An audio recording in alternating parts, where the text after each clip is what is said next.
नहमदुहु व नुसल्ली अला रसूलिहिल करीम अम्मा बाद फ़अऊज़ु बिल्लाहि मिनश शैतानिर रजीम बिस्मिल्लाहिर रहमानिर रहीम। बहुत शुक्रिया स्पीकर साहब। मेरी नज़र में बजट अदाद व शुमार का गोरख धंधा है। ये बजट शहरी सिंध में एहसास महरूमी पैदा करेगा और पिछले 15 सालों की तरह ये बजट भी सिंध के शहरी इलाकों को खंडर बनाने के लिए है। इससे रही सही शहरी सहूलतें भी छिन जाएंगी। मेरे सीधे हाथ पे और मेरे साथ बैठे हुए तमाम अरकान इस बजट को पहले रिजेक्ट कर चुके हैं, लेकिन मैं आपको ये बताना चाहता हूं कि मेरे उल्टे हाथ पे बैठे हुए जितने हुकूमती अरकान हैं उनमें से तमाम अरकान की वीडियो निकाल कर देखिए। आपको 2 मिनट की तारीफ के बाद 8 मिनट के वो तमाम इलाकों के मसाइल नजर आएंगे जो आज भी इनके हलकों में हल नहीं हुए। 2 मिनट की हुकूमत की तारीफ के बाद 8 मिनट अपने हलकों का रोना रोते हुए नजर आएंगे। आपको हुकूमती अरकान भी तमाम वीडियो निकाल के देख लीजिए। एक भी 10 मिनट की तारीफ अगर आपको इस बजट के लिए नजर आ गई तो इसको मुत्तफ़क़ा तौर पे पास कर दो।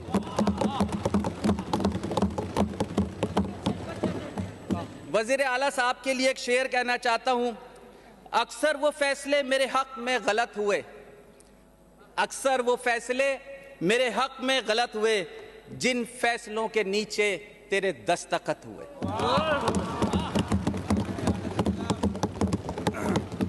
जनाब स्पीकर, तमाम लोगों ने तकरीबन तालीम, सेहत, पानी पर बात कर रही है। मैं भी उसी पे बात करूंगा। बुनियादी मसले और पिछली 15 साल हुकूमत इन तमाम मसलों में से किसी भी मसले को 1% भी हल नहीं कर पाई है। सिंध 6.5 करोड़ आबादी के नफूस का सूबा है, जिसका 34% कराची है, मगर सिंध के पानी का 1% पानी कराची को दिया जाता है। और वो 1% पानी जब कराची आता है तो रास्ते में सैकड़ों जगहों से चोरी होता हुआ आता है, और कराची आने के बाद भी वो कई जगहों से चोरी हो रहा होता है। तो वो 1% पानी भी आज कराची को नहीं मिल रहा है।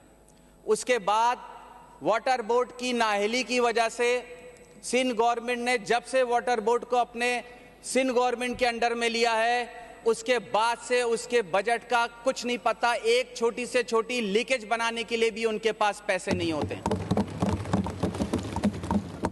ये जो 540 MGD पानी है, ये 540 MGD पानी सिर्फ नाम का पानी है जो कराची को दिया जाता है। ये 300 MGD से ज़्यादा पानी नहीं दिया जाता, जबकि इसकी रिक्वायरमेंट आज 1300 से 1400 MGD पानी है। 2010 में जब मुस्तफ़ा कमाल भाई ने मेयरशिप से बर्खास्त होते वक्त ये फाइल वज़ीर आला साहब को दी थी, उस वक्त 650 MGD पानी के लिए K4 का मंसूबा हाथ में दिया गया था। उस वक्त की आबादी और आज 14 साल बाद की आबादी K4 के मंसूबे नहीं, K5 के मंसूबे की मुतकाजी है।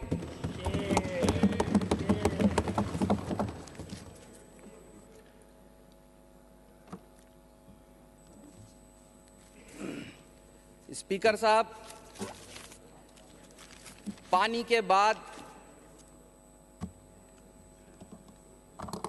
मैं कुछ अस्पतालों का जिक्र करूंगा। यहाँ बहुत बातें की गई हैं। मैंने इस बजट को आंखें खोल खोल के देखा है।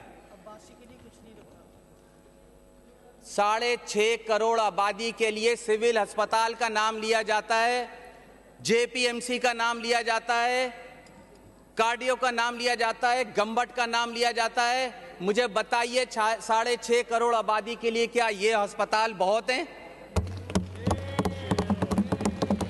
क्या इस पे सिंध हुकूमत को फख्र करना चाहिए, या इसके बाद आज ये तय करना चाहिए कि हर डिस्ट्रिक्ट में एक state of the art hospital होना चाहिए वो चाहे कराची से कश्मीर तक के हर डिस्ट्रिक्ट में state of the art hospital होना चाहिए। उसके अलावा ट्रॉमा सेंटर हर टाउन में होना चाहिए। मेरी बहन ने कहा, मेरे और भाइयों ने कहा कि देखिए ट्रॉमा सेंटर इस सूबे में बहुत ज़्यादा ज़रूरी हैं, जिससे लोगों को सहूलियात मिलेंगी। उनको एक्सीडेंट हो जाता है, उनके साथ कोई हादसा हो जाता है, ब्लड की जो है वो ज़्यादती की वजह से, ज़ाया होने की वजह से उनकी अमवात हो जाया करती हैं। कौन जाएगा सिविल हॉस्पिटल सुरजानी से, कितनी देर में पहुंचेगा? कौन जाएगा तेसर टाउन से, कितनी देर में पहुंचेगा? कौन जाएगा मेमार से, कितनी देर में पहुंचेगा? आप बताइए, अगर यही ट्रॉमा सेंटर आपने अपने टाउनों में होंगे तो किस तरह से ये सहूलियात आप फराहम कर सकते हैं? आपने क्या किया है? अब्बासी शहीद अस्पताल इस वक्त जरूरियात पूरी करता है डिस्ट्रिक्ट सेंट्रल के अलावा सुरजानी की, तेसर टाउन की, मेमार की, स्कीम 33 की और उसके अलावा उसके मुल्क और इलाकों की। 2012 में सिंध गवर्नमेंट ने इसके ऊपर पीएसडीपी के तहत काम शुरू किया था। आज 2025 है स्पीकर साहब, 2024 है और 2024-25 में भी इसका जो तखमीना है वो 1.745 अरब रुपए मुख्तस किए गए और ये कहा गया है बुक में कि इस साल ये मुकम्मल कर लिया जाएगा। लेकिन जब बुक के आखिर में मैं देखता हूं तो इसके ऊपर सिर्फ 15% का आधा है, यानी ये इस साल भी मुकम्मल नहीं होने वाला। डिस्ट्रिक्ट सेंट्रल का ये अस्पताल आपकी गुड गवर्नेंस का मुंह बोलता सबूत है।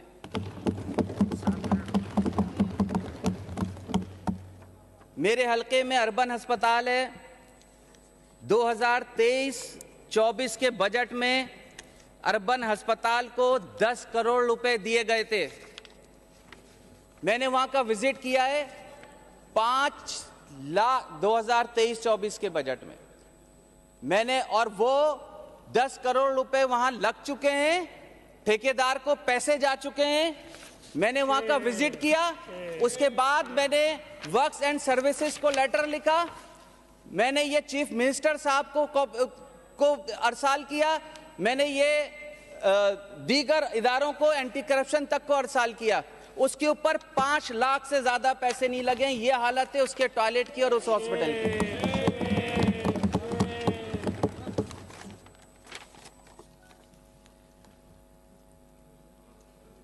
इसके बाद एक हॉस्पिटल है शादमान टाउन चिल्ड्रन हॉस्पिटल।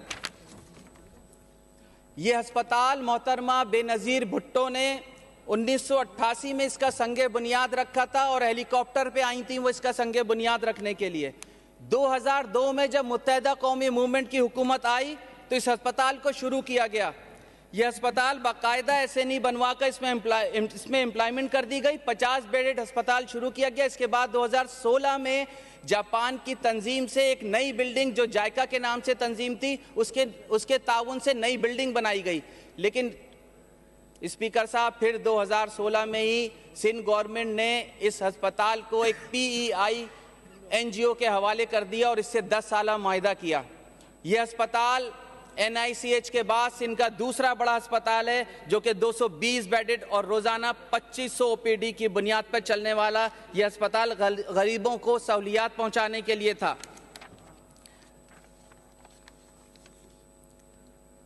यह अस्पताल इस दौरान 3 से 4 दफा बाकायदा बंद हो चुका है।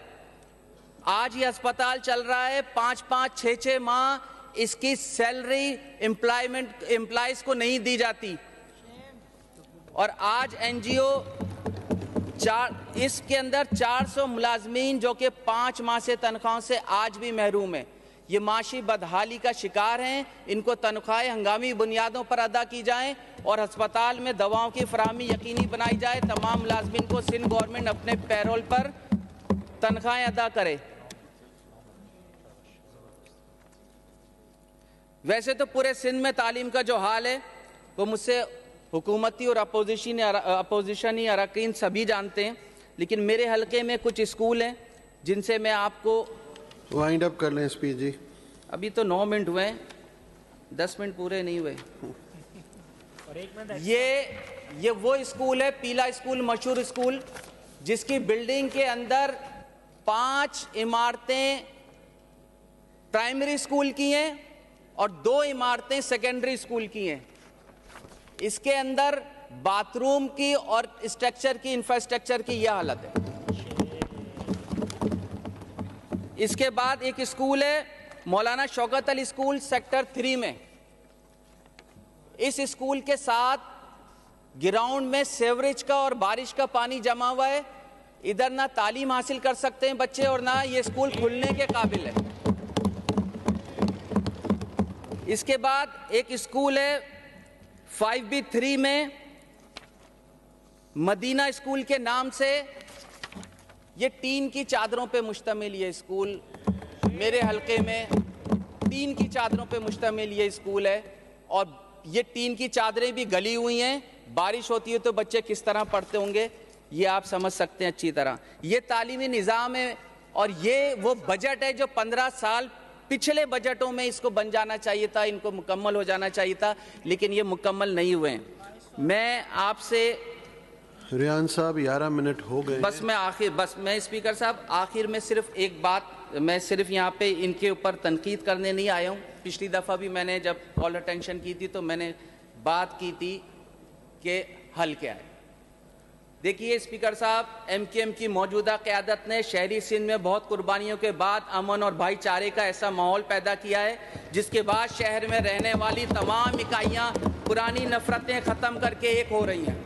इसकी मिसाल असम्बली में मौजूद मुख्तलिफ ज़ुबानें बोलने वाले अपोजिशन बेंचों पर बैठे ये अरकान हैं जिन्हें इन हलकों ने मुंतखब किया है, जो माजी में कभी MKM के हलके नहीं हुआ करते थे। मेरी मौजूदा क़यादत मोहब्बत, भाईचारे और अमन के लिए कोशा है और इसके लिए हमने बड़ी कुर्बानियाँ दी हैं। मैं इस ऐवान के तवस्सुत से हुकूमत को अपनी क़यादत का पैगाम देना चाहता हूँ। आइए तासुब और नफरत की सियासत छोड़कर शहरी सिंध को अपनाने की बात करें। हम पिछले 15 साल की नाइंसाफ़ी और ज़्यादती की बात नहीं करते, आगे बढ़ते हैं। इस बजट से शुरुआत करें, शहरी सिंध के लोगों को गले लगाएं, इनके बच्चों के सर पर शफकत का हाथ रखें, आए आगे बढ़ें। और मैं आपको बताऊं कि अगर हम चाहते हैं कि इस दफ़ा ये बजट करप्शन की नजत ना हो। बहुत शुक्रिया, थैंक यू। सिर्फ एक मोहम्मद यूसुफ बलोच जूनियर।